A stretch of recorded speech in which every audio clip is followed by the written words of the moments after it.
Okay, so I've somewhat recently figured out, and we've been talking about it a lot, like the core to a lot of our suffering. And I don't know that we've conveyed it in a way that people can understand it, but I did find a little gem on the internet the other day Oh, did you? that I want to share.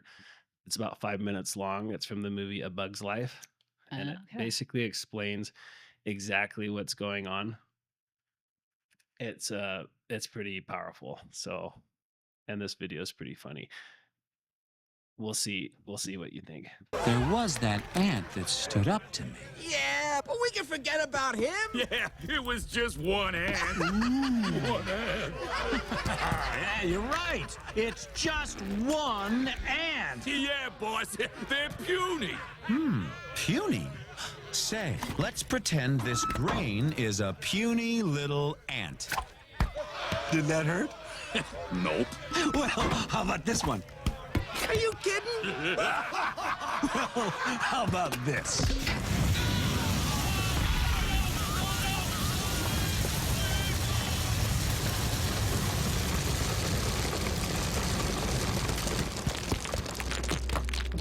You let one ant stand up to us, then they all might stand up. Those puny little ants outnumber us 100 to 1. And if they ever figure that out, there goes our way of life. It's not about food. It's about keeping those ants in line.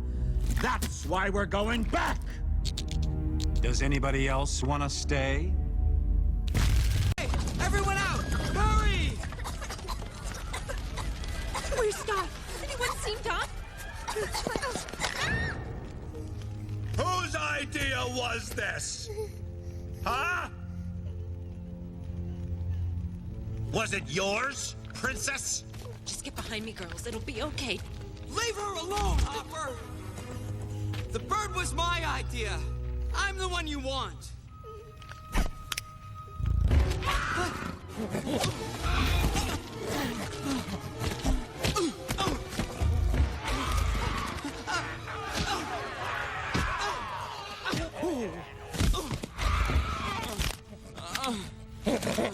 Where do you get the gall to do this to me? You were gonna squish the queen. It's true. I hate it when someone gives away the ending. You piece of dirt. No, I'm wrong. You're lower than dirt. You're an ant. Let this be a lesson to all you ants. Ideas are very dangerous things. You are mindless, soil-shoving losers. Put on this earth to serve us. You're wrong, Hopper.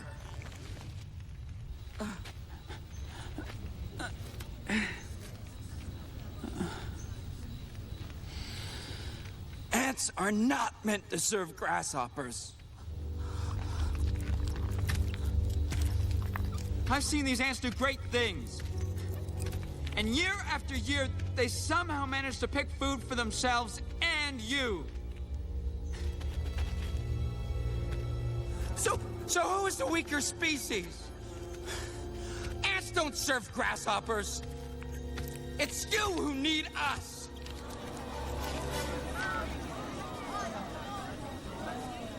We're a lot stronger than you say we are. And you know it, don't you?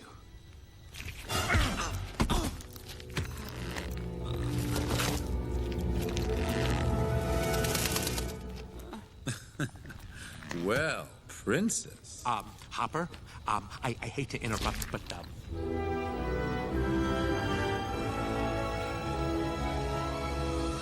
You ants stay back!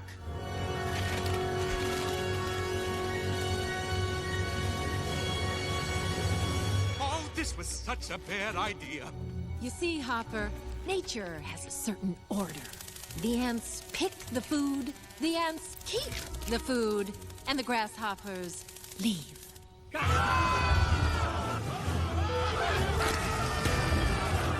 so proud of you, Flick. Where are you going? They're just ants! No! Bad grasshopper! Bad grasshopper! Go home!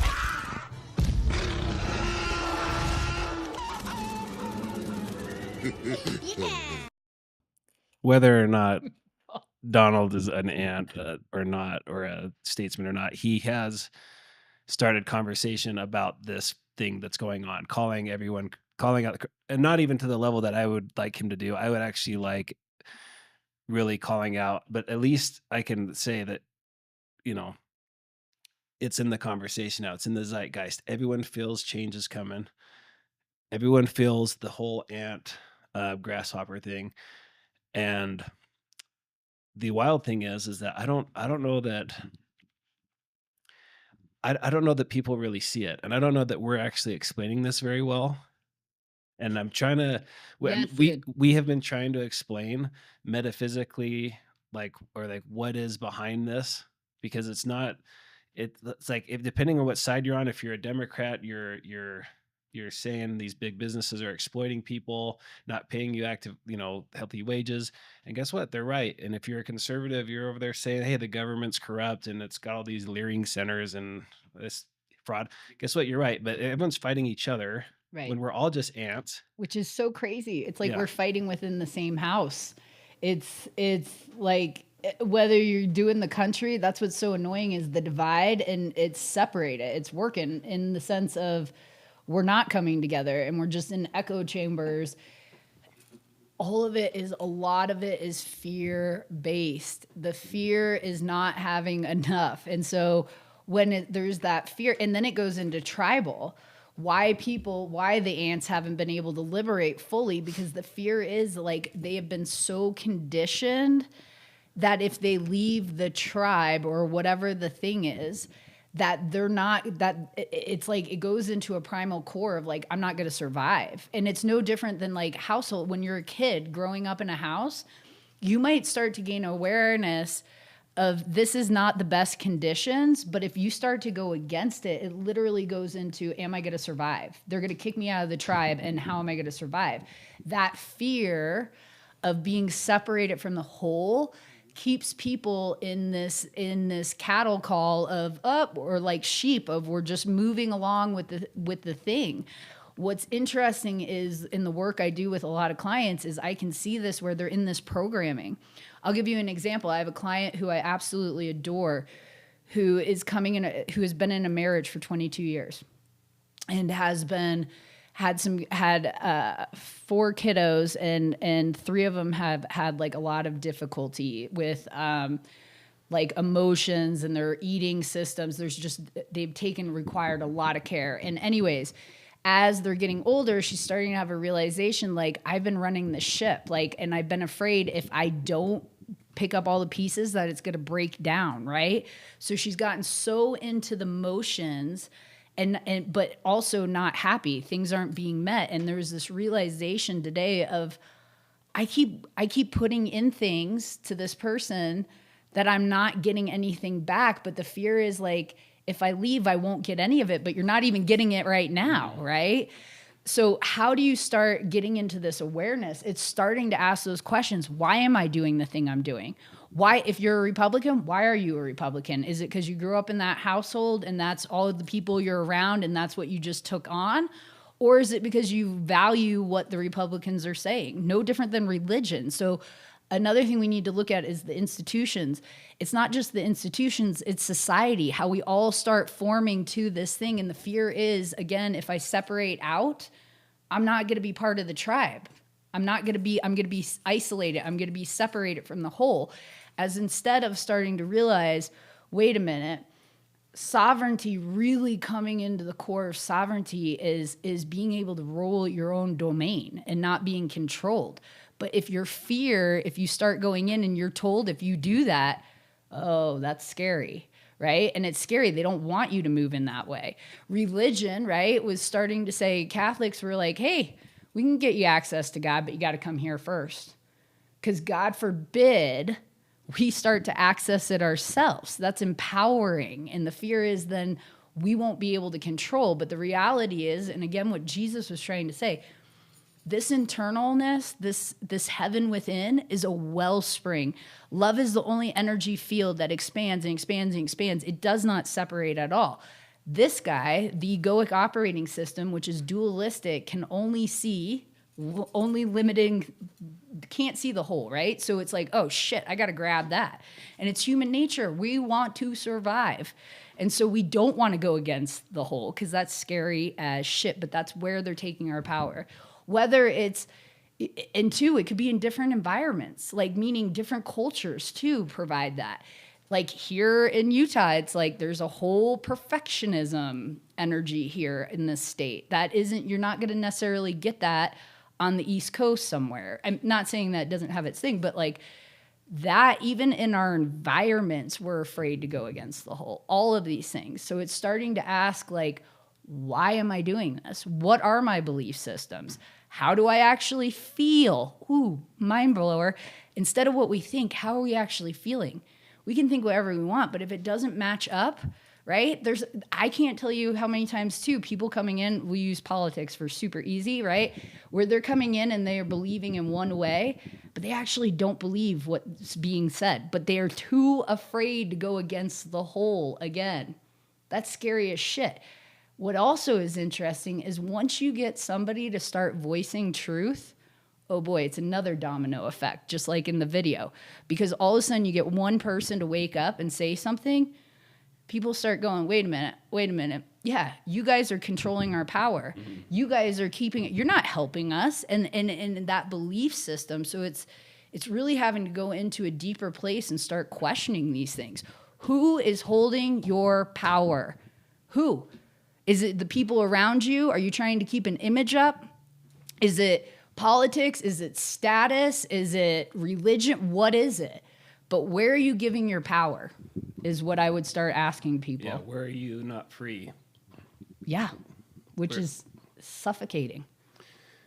Yeah, so I think about the founding fathers and that they knew this kind of thing would happen, and they probably didn't, whatever languaging they could put around it. They're like, hey, we just came from a place where we were totally controlled, we were taxed to no end, and we don't want to be controlled by anybody. So they make this amazing document that's got these axiomatic principles that as long as you adhere to these principles, everything's going to be okay.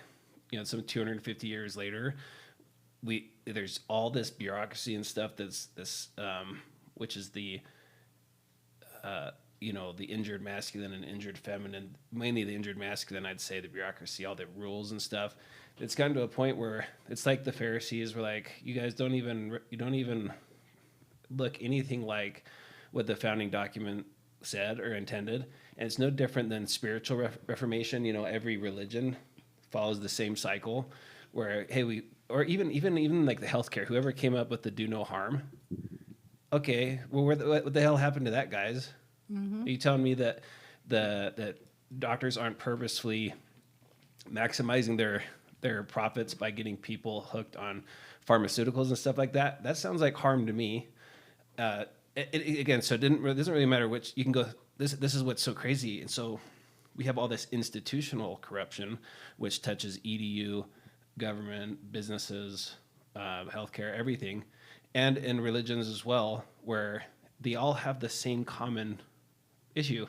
And they're trying to feed the temptation of the fallen man, which is power and control over other people. And that is the thing that nobody's talking about. That's the thing that if it was a temptation put in front of Jesus, and it's the temptation to the Buddha and all the spiritual masters that transcend the fallen man, at the gateway of doing so is having the temptation to use your power, which is divinity, to control other people. And that's the ego's like last fighting chance to try to hang on because you're just about to kill it.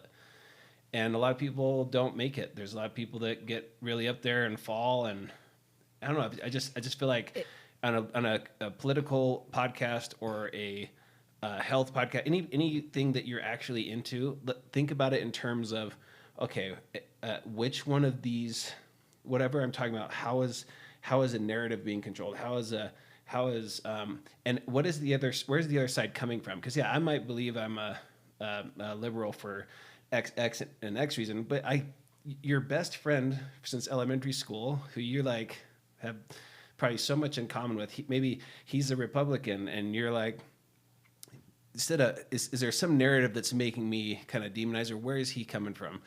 And that's why I think I don't know. There's a whole lot of point in spiritual study and practice if you're not gonna see how it applies. And when we've talked about polarity in the past, masculine, feminine, and like and I said this the other day online, and I triggered all sorts of people because I was being a little bit hyperbolic. I was like a husband and wife, one thinks and one feels, and of course I triggered. I think and feel, and I got all this pushback, and I'm like, of course you do. I'm being a little hyperbolic here. Yeah. But there's clear polarity. So if you're polarized from somebody else, like if you're a hardcore Democrat and you hate Republicans, you're a hardcore Republican, you hate Democrats, or you're like hardcore holistic and you hate the Western medicine and you're a hardcore Western, everything's divided up into these poles. Yep. And if you just find yourself on one side, you're not seeing, there may be a whole lot of nonsense the other person's saying, but how about like what's accurate about what they're saying? Is there a level of truth to what they're saying? Like understand like where they're coming from. Right. Which when you're even saying that on the polarities, what I would say even in the spiritual practice is coming into a neutral state, which is one of the highest vibrations, because it's not giving your power out to anything. It's coming into more of a witnessing so you can make that determination. I would say anybody's going to be hard pressed for anything to be, meaning like full in on a religion or even politics or something where they actually believe everything straight line to the core. It's such bullshit. Like the reality is there's certain things that they might not agree. And again, what's interesting is that fear aspect comes in. I would say anytime I can see somebody trying to prove, they don't have it. It's coming out of fear base again. So when you're taking things so personally, and this fear is I have to defend all these things, whether it's my belief system, because what happens is we keep investing our energy into something, right? So God forbid, now we don't want to turn to it and go, well, maybe we don't like agree with it all the way. And it's these rigid practices, which again are fear-based. If we're coming into a neutral, and I would encourage our listeners, even like this week, start observing yourself. Like, do you actually believe with everything that it's saying or that you say it? Because I guarantee you don't.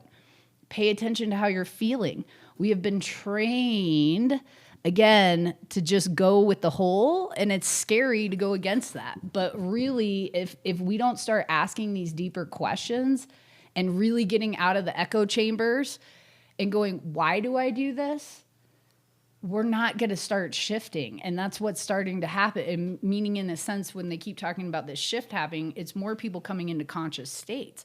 I would say living in this state and doing the practice I'm doing, I am seeing continuously a huge population coming in that the church is no longer serving them.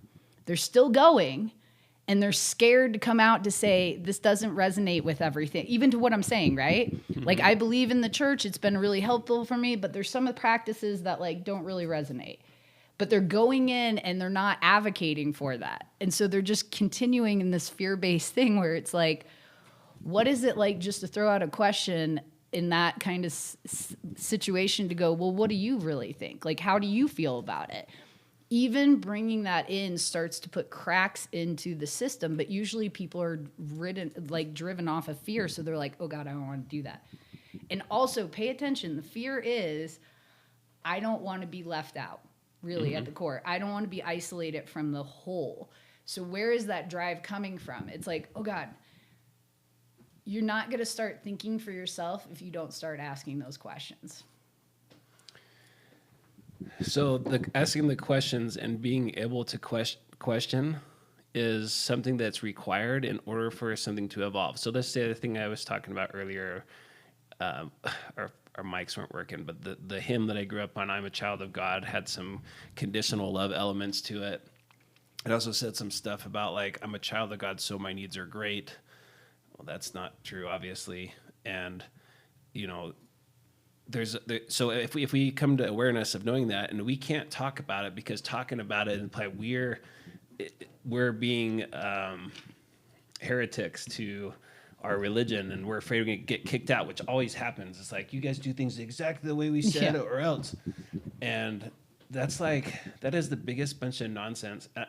Should I offend a very large population that's intolerant? Let me offend the population that gets beat on the most are the Christians, and it's stupid. I don't like it. But as far as warranted, maybe some things are disproportionately. I feel like they get ripped on. But like, look at the Old Testament. Most of the Old Testament to me is completely absurd. It's clearly projection of whoever wrote it, whoever translated it, however, I don't know how exactly, whatever we have is definitely not coming from God.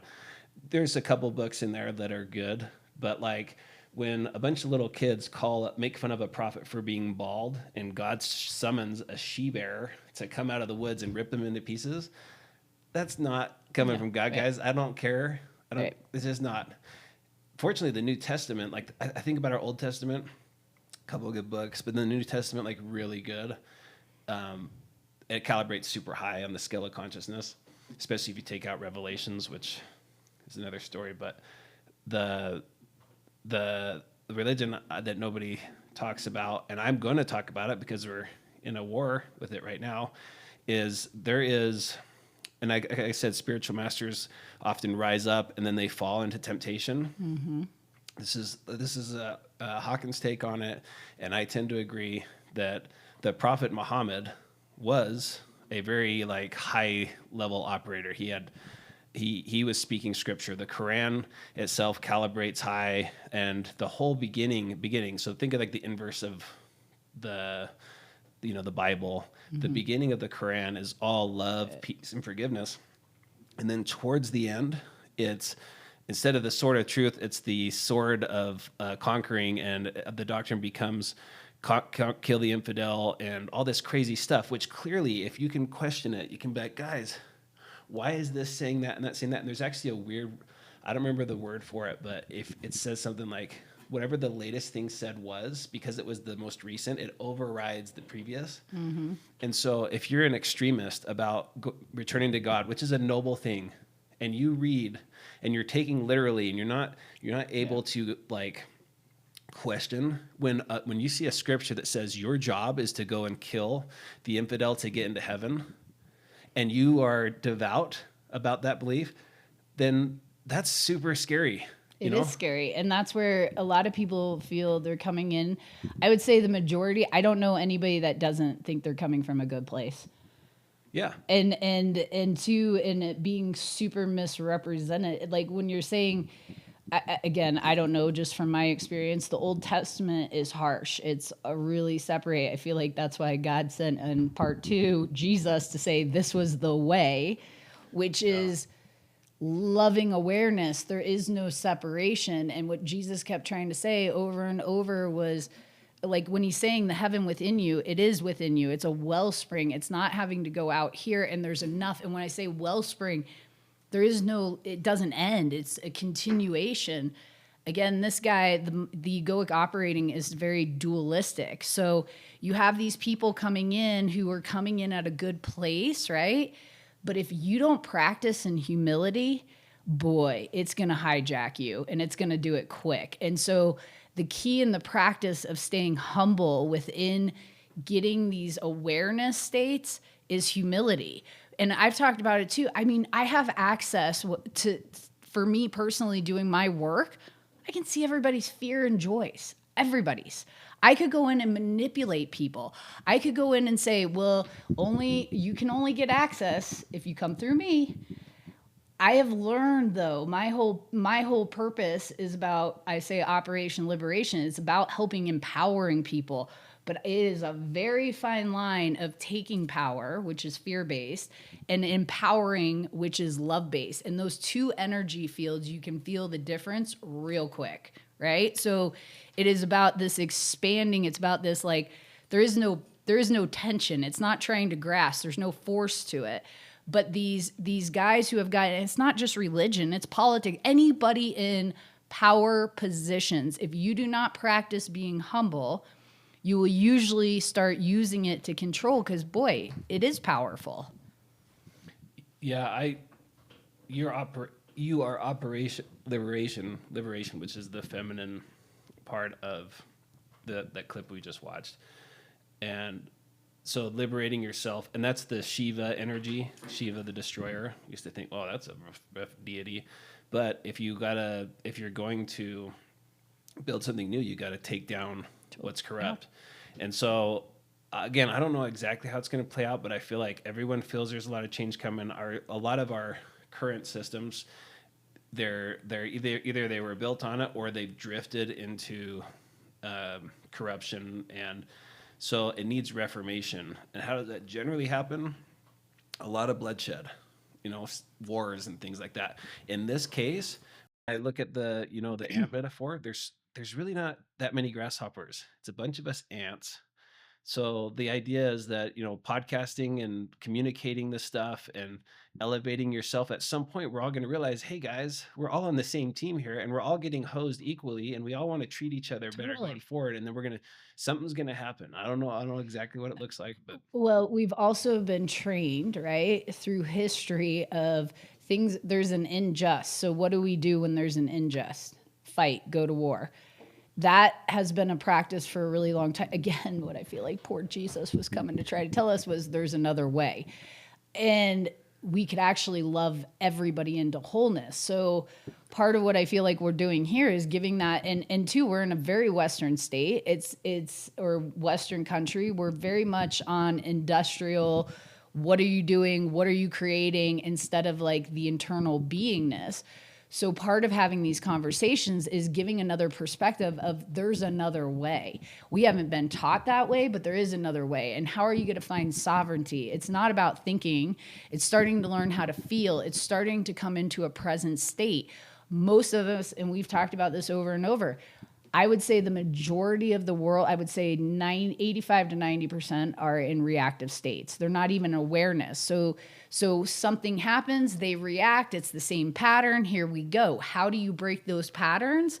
It's not about going and fighting, it's about illuminating. The more we start lighting up and coming into awareness, and this is why I'm so passionate about it, you will not change the world until you change yourself. And when you start changing yourself and start gaining your worth and your awareness, you are not giving your power to other people. And it's a better than or not. It's just, no, I hold my own power. I'm not going into these old programmings. I'm going to show up in a loving way or however I choose. But it is a practice. And again, we have been taught over and over to be in these sleepwalking states because keep everybody asleep. Keep everybody their food. Even our government, there's so many things that are happening on the back end that we are not aware of, even our own government. And it's to control and manipulate people. And when people start having again, the fear is because you can't control them in that way. When all the ants start waking up and they go, hey, wait a minute, that's not cool. We've been working for you and you're taking from us. We could be working for ourselves. We don't need that. We don't need you. We don't need you. And that's what I would say. We let you borrow. We let you borrow authority because we didn't want to deal with the hassle of maintaining integrity in the community. So we lent you some power. And what did you do with it? Hijacked. You hijacked it. Yep. So guess what? That's what I'm saying. I think the way it goes down is there's a call on X with a couple 100 million people on it, and all the most influential people. And hey guys, hold up, this is what's going on. I agree with what you said with the caveat of, that there's a better way than war, because there are foresees and compassion, and you definitely want to exercise the first three, which often the masculine completely misses, and you need there's definitely a better way, but there is a time where if you cannot, for example, if by you raising your own vibration, you influence the field around you, and if the people you're dealing with can be in an elevated enough state of being where they can be reasonable, then you can reason with somebody. And so if they're not, sometimes the only answer is to speak the dialect, unfortunately. So when Hitler pretended that he wasn't going to send a treaty, the Treaty of Versailles, pretended he wasn't going to invade, and then everyone signs a treaty and kind of lets their guard down. Oh, he signed a treaty, and boom, then he only did it to put their the guards down. Yeah, it's manipulation. Totally. And there are levels of pools of consciousness. This is where I'd say, just again, my way in, I don't, whatever, that whole Iran thing. I don't know if the first 3 C's of compassion were exercised fully enough or not, but I do know that there is a type of ideology out there where if its goal is to, kill a whole population, declared like they're going to kill them, and they're operating from, oh, if I can do that, I'm going to heaven with my God, then you know what? Sometimes the loving thing to do is to wipe that out, because you cannot. It's definitely not loving. What's not loving, this is what's so blind often, is to let non-integrity abide in your space. You don't let some awful person into your house and staying with you and your kids. You protect your house a little bit. So I do believe there's another way other than conflict, but I do recognize, because there's such a variability in human consciousness and where people operate from, if you're dealing with a complete animal, it's not going to work to reason. Well, okay, so to that point, if I'm at my house with the girls and somebody's coming in and using like physical threat, I'm not going to stand there and Care Bear and be like, I'm going to beam my light. There's a point where there's certain things that are going to be crossed. Like if there's a threat coming in, right? To your point, like, yes, I would say yes. And I would also say not in those drastic things, but meaning the more that start to illuminate now, start to help that shift of the coming. It's just showing another way, which is not going to happen overnight either. A couple years ago, when Chicago was in like the thick of their murders, like it was in the summer and it was really bad. Mm-hmm. And I think a little girl had gotten shot, like walking to her friend's house or something, like horrible, 7 years old. I don't know if you remember this, and I swear they need to bring this back out, but the grandmothers of the neighborhood started going out into the street corners and sitting in lawn chairs just on the corners. And what they were doing was not going out trying to fight. They weren't trying to reprimand, but they were literally sitting there with their energy being like, you ain't doing this. Yeah. And like, it was a loving way to go in to combat that, right? And it's funny because I guarantee there's a whole bunch of those boys who were tough as shit, but as soon as they saw a grandma, whether it was theirs or somebody else's, they were like, oh, okay, I have respect, right?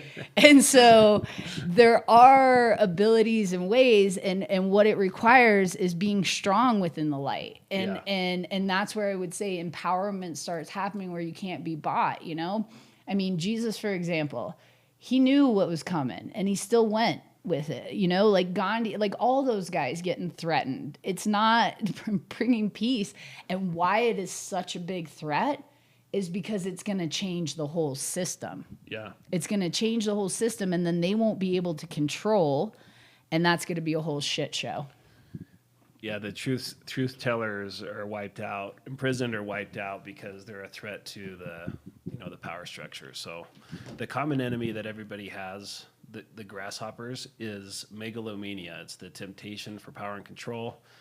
It's not a person. It's not like a party, and it's not like any one thing. It's a you could call it and I don't even know what to call it, energy field, but it's just a real state of operation that many people are operating from, and in certain environments, it's more catastrophic than others. Totally. And here's the other thing: is we're usually born into these systems.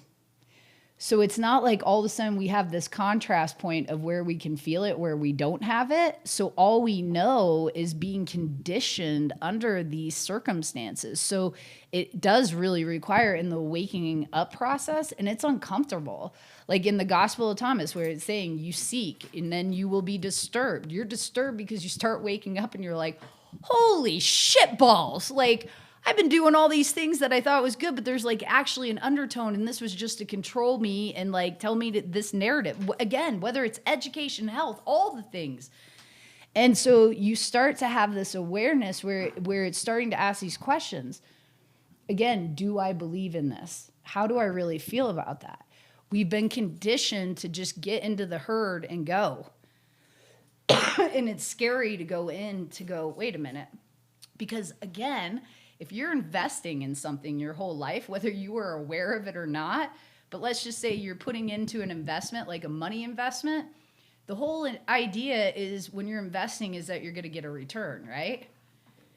So all of us are in this process of unawareness of investing into these systems because we're told we're going to get a return from them. Is that truth? Not necessarily. So it's starting because, and then it's scary. What I'm saying too is like, if we go into a basic investment, say for 10 years, you keep investing and you're in hopes that it's going to get a return. You start getting a return at the beginning, right? But then it starts gradually going down and going down and going down.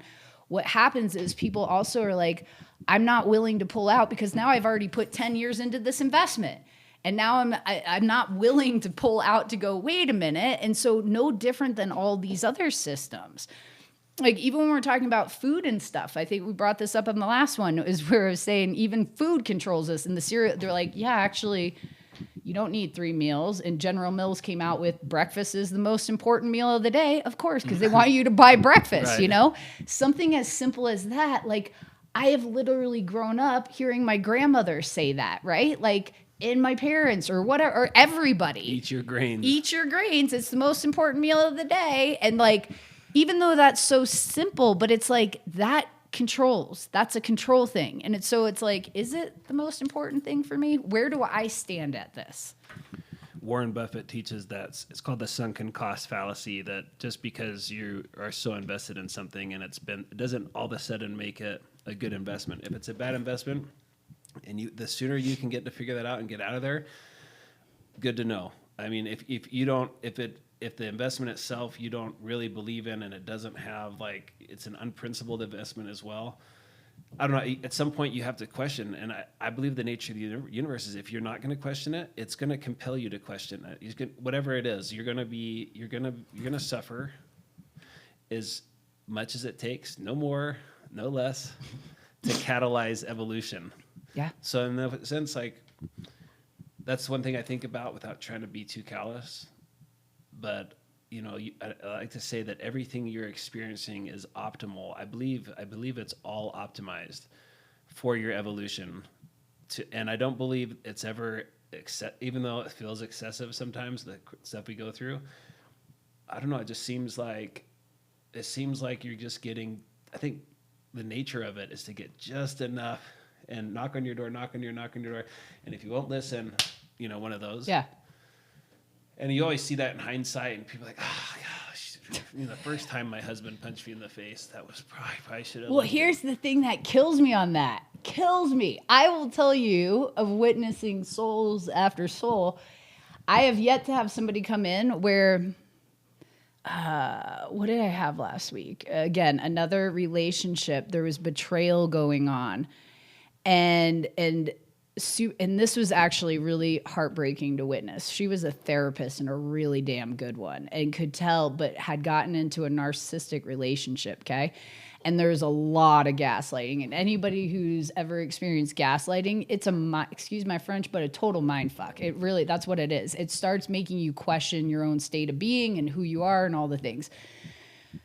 Long story short, we start going through I started going through, and I could see right away when I'm talking to her higher self. She's like, oh, I knew every single time. And I've yet to have anybody who hasn't known, meaning they have a deeper knowing, they're just not listening. So how do you start honoring that? And you always know. There's always meaning your soul knows when there's a breach of contract. There knows where there's a line being crossed and it should not be okay. We just don't listen to it because we've been trained again to go to the external. What is everybody else doing? Okay, well, I'm not going to say anything. No different than the flip inverse of the Me Too movement. It was a couple people started saying things, and then it was oh shit, well, everybody's experience. Well, I don't want to say everybody, but it was really common. And so it's starting to go in to also honor that deeper place. And we actually do know. And are you breaching? Because when you're not listening to that part, you're actually, it's betrayal to oneself, I would say, too. Well, we talk a lot about this same topic, and we'll probably talk about it a lot of different times, a lot of different ways, until such time that we get either the negative attention that happens when someone says the truth or the positive, ideally, hopefully that some people are like, oh yeah, I can see that. And I've noticed that in my life.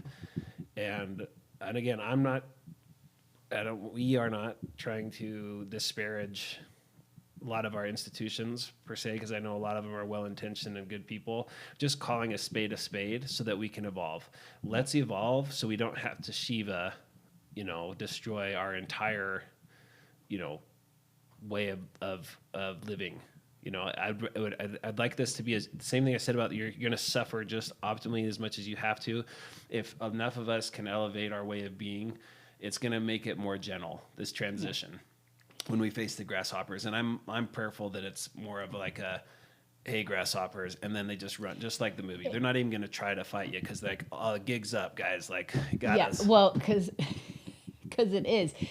Something else I find when I'm working is the mind is like if you're coming from the egoic operating system, it usually creates a whole bunch of unnecessary chaos. I would tell you the spirit is really full of discernment, and it's just like, yeah, not okay. Yeah. It's just like not okay. And once you start to awaken to it and listen and honor it, you start it's not a fight. It's just like, yeah, no, I'm not like all of a sudden that guy you were fearful of, the grasshopper, you start looking and then you're like, you're a schmuck. Yeah. Exactly. Schmuck indeed. Exactly. So it's not trying, one thing I would say I started realizing for myself recently is, I feel very much on this mission. I'm very called to it, very passionate. And I feel like a few years ago, I felt like it was my purpose to go around and wake everybody up. Like it was my job to do that. What I'm starting to realize, I'm like, no, it's a choice. Like if people want to wake up, wholeheartedly support it. But even that, like forcing people to come in, they might not be ready, but I'm not going to change my state of being and my meaning I'm still going to engage in the world as where I'm at. And the more I keep awakening, it helps others to see another way. And that's what I would say is there is another way. You know that guy Jesus who came? He was just trying to say there's another way. Mm-hmm. There's another way to practice. And again, the Pharisees were based off of fear and these limitations of trying to hoard things in. So the more we have these conversations, or even there might be even something we say in this conversation that sparks to somebody where they're like, oh yeah, I actually been feeling that, but I haven't been able to articulate that fully. Or just having the conversation. The conversation hasn't been really there. We can all sense it when you're like, yeah, this thing's out there. Yeah, but how do we name the thing? And then starting to realize, oh my gosh, this thing isn't a lot of things.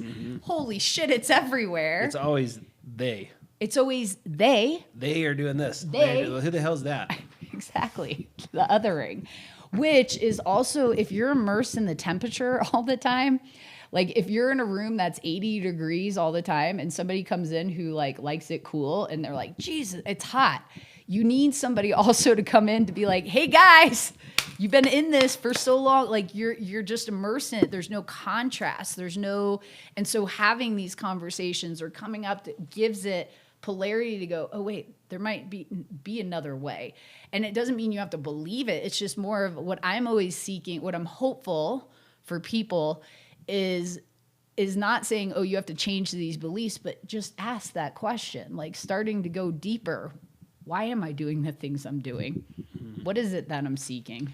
Yeah, I mean, ourselves included, we don't know relatively anything. All the difference between maybe us and our listeners is that we're all at least curious. If you have a curious mind and an inquisitive, questioning mind, then we can talk about these problems that we see, and then we can grab knowledge higher than our own from Scripture, from the different, masters, just to help us. We already know it intuitively, but until such time that we've got the embodiment at that level, we can really take a lot of words from Jesus and the Buddha and Krishna and, again, a lot of Muhammad said, all to help us come into alignment with, who we truly are. And it just takes a questioning. You ought to question everything, and I don't feel you ought to comply to anyone or anything. You ought to uncover God's will inside yourself, and because it's uniform with God. So if you're truly doing what you really want, is God's will. We don't remember it. Amen. And that's true freedom, right? Yeah. Which again is there is no better feeling. I've yet to meet any human who doesn't want to be free. Yeah. Suffocating. And so it's starting to go in to question those things. Are you free? Are you so many things. When you start, it's like once you start nicking that surface, it's like it just keeps unwinding and unwinding. And it's a process. It's not going to happen overnight, but it's having these conversations. It's starting to get into that like you said, curious. I feel like the key to this spiritual practice is curiosity and staying humble. Yeah. Humility. And again, I feel like the liberation's the feminine effort and the sovereignty is the masculine. And like I have a friend that's getting divorced and afraid to tell her parents. And she actually already got divorced, like filed for divorce and everything, but she's not sovereign from her parents. That's like a weird thing, that you got sovereign from your parents. Well, like you should be able to say whatever, as long as what you're saying is true and in alignment with who you are, and you believe that it's God's will, what you're doing. Why would you hold back? Like, what's not letting you say and do and be your authentic person? Which is so disheartening, right? Because that fear, that's heartbreaking to hear. Like as a parent, I don't ever want my girls to be afraid to to be able to come to tell me something they're doing that frees them, you know? And probably ultimately her parents want nothing more but for her to feel loved and right and support it. But that conditioning, which again is fear-based, if you don't have those things, the gift I have is being able to commune with spirit on the other side all the time. And all I could tell you guys, the one thing is you're not taking anything that's here to the other side. And even those conditioning and things, like I said, I can't tell you how many times I'm talking to souls on the other side and they're coming back telling the loved ones here, hey, just so you know, it's not exactly what we thought it was, because it's not. And the things and doing all the good works and all the things of, again, being transactional to realize we all go to the same place, every soul, and we're not taking any of this stuff here with us. And so even on that, it's just, if I could just show, I wish I could show people what it's like, because they wouldn't take so much of this stuff serious. Yeah. Well, thank you for listening, everyone. This was just a little bit, covered kind of a broad range of stuff, but where are you not free? Ask questions. And again, we might be dead wrong on some of the stuff that we think, but well, Richard probably is, but I'm not. But genuinely, just practicing humility. Yeah, exactly. Genuine intention and a curious mind will allow us, and we've got your back. We hope that this podcast is helpful for the listeners that do it. We just want to help. This isn't for any other reason than trying to, be loving and supportive to our fellow humans. So thanks for listening, everybody. Thank you.